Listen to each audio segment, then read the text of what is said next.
George और Willie नाम के दो भाइयों की कहानी काफी अद्भुत और रहस्यमयी है।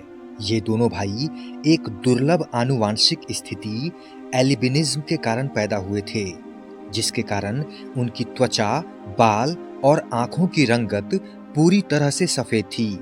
उनकी आंखों में हल्की गुलाबी झलक और सूरज की रोशनी के प्रति सेंसिटिविटी थी। उनका यह अनोखा लुक उन्हें बचपन से ही सबकी नजरों का केंद्र बना देता था।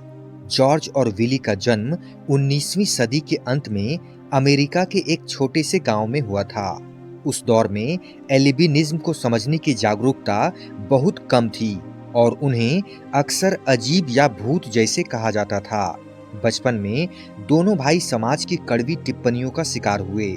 उनके माता-पिता गरीब थे और बड़े परिवार का पालन पोषण करना उनके लिए मुश्किल था। ट्रुवाइन नाम की एक किताब में प्रचलित कहानी यह थी कि 1899 में एक दिन दोनों भाई खेतों में काम कर रहे थे। तभी शेल्टन नाम के एक व्यक्ति ने उन्हें कैंडी का लालच देकर अगवा कर लिया। जब रात हो गई और उसके बेटे कहीं नहीं मिले, तो हैरियट म्यूज को पता चल गया कि कुछ भयानक हुआ है। बाद में एक सर्कस में जॉर्ज और विली को फिजिकल वंडर्स और मून ब्रदर्स के नाम से पेश किया गया। उनकी सफेद त्वचा और बालों को एक अनोखे चमत्कार के रूप में दिखाया गया। उन्हें रंगीन कपड़ों में सजाकर और चमकदार रोशनी में प्रस्तुत किया जाता था। 1922 में शेल्टन ने म्यूज भाइयों को रिंगलिंग ब्रदर्स सर्कस में ले जाकर एक बेहतर प्रस्ताव दिया। शेल्टन ने उनके सुनहरे बालों को अजीबोगरीब आकार दिया, जो उनके सिर के ऊपर से बाहर निकल रहे थे।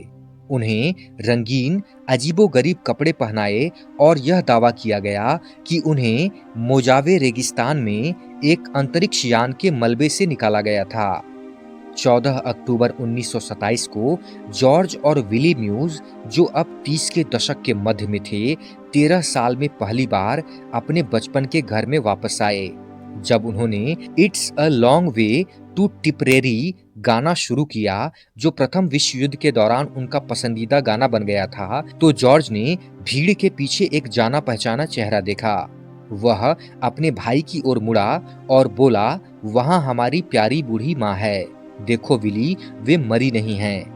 एक दशक से भी अधिक समय तक अलग रहने के बाद आखिरकार भाइयों ने अपने वाद्य यंत्र छोड़ दिए और अपनी माँ को गले लगा लिया। शेल्टन जल्द ही यह जानने के लिए सामने आया कि उनके शो में बाधा डालने वाला कौन था, और उन्होंने हैरियट म्यूज से कहा कि वे दोनों भाई उनकी संपत्ति हैं। निडर होकर उनकी माँ ने मैनेजर से दृढ़ता से कहा कि वह अपने बेटों के बिना नहीं जा रही हैं। कुछ ही देर बाद पहुंची पुलिस को हैरियट म्यूज ने बताया कि उसने अपने बेटों को कुछ महीनों के लिए अपने पास रखने की अनुमति दी थी, जिसके बाद उन्हें उसे वापस कर दिया जाना चाहिए था।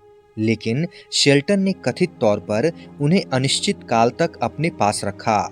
पुलिस को उसकी कहानी पर यकीन हो गया और वे इस बात पर सहमत हो गए कि भाई जाने के लिए स्वतंत्र हैं। दोस्तों, वीडियो में आगे बढ़ने से पहले मेरी आप लोगों से रिक्वेस्ट है कि अगर आपने चैनल को अभी तक सब्सक्राइब नहीं किया है तो अभी कर लें।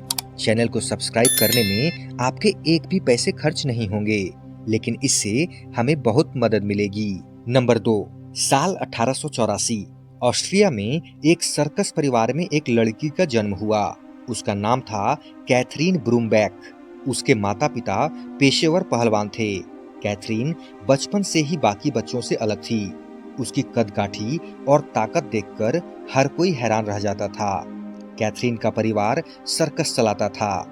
उसके पिता का शो में एक नियम था कि अगर कोई आदमी उन्हें कुश्ती में हरा देगा तो उसे इनाम मिलेगा, लेकिन जो कोई भी चुनौती देता वह हार जाता। एक दिन कैथरीन ने अपने पिता को ही चुनौती दी। नतीजा, कैथरीन ने अपने पिता को भी हरा दिया। उस दिन से तय हो गया कि ये लड़की कुछ बड़ा करेगी। कैथरीन ने अपने कैरियर की शुरुआत सर्कस में ताकत के प्रदर्शन से की। वह लोहे की छड़ें मोड़ती, भारी वजन उठाती और दर्शकों को चौंका देती। उनकी ताकत के चर्चे इतने फैले कि वह अमेरिका तक पहुंच गई। वहां उन्होंने बार्नम एंड बेली सर्कस में काम करना शुरू किया। केटी का सबसे प्रसिद्ध स्टंट था एक हाथ से लगभग 136 किलोग्राम वजन उठाना।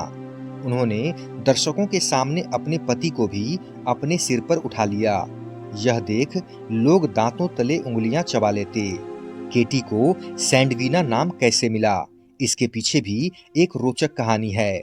उस समय के सबसे ताकतवर पहलवान माने जाते थे यूजीन सैंडो। केटी ने उन्हें कुश्ती में हरा दिया। इसके बाद उन्हें सम्मान में सैंडवीना नाम दिया गया, जो उनकी पहचान बन गया। केटी सैंडवीना सिर्फ ताकतवर नहीं थी, वह बेहद खूबसूरत भी थी। उनकी ऊंचाई 6 फीट और वजन लगभग 200 पाउंड था। लेकिन उनकी सबसे बड़ी खूबी यह थी कि उन्होंने दिखा दिया कि महिलाएं किसी भी मामले में पुरुषों से कम नहीं हैं। केटी ने मैक्स हेडरलिंग नाम के व्यक्ति से शादी की थी, जो उनके शो में सहायक थे। शादी के बाद भी उन्होंने सर्कस में काम जारी रखा।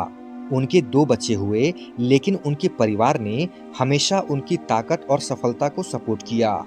साल 1952 में केटी का निधन हुआ, लेकिन उनकी कहानी आज भी हमें सिखाती है कि अगर आप अपने अंदर आत्मविश्वास और हिम्मत रखते हैं तो आप कुछ भी कर सकते हैं।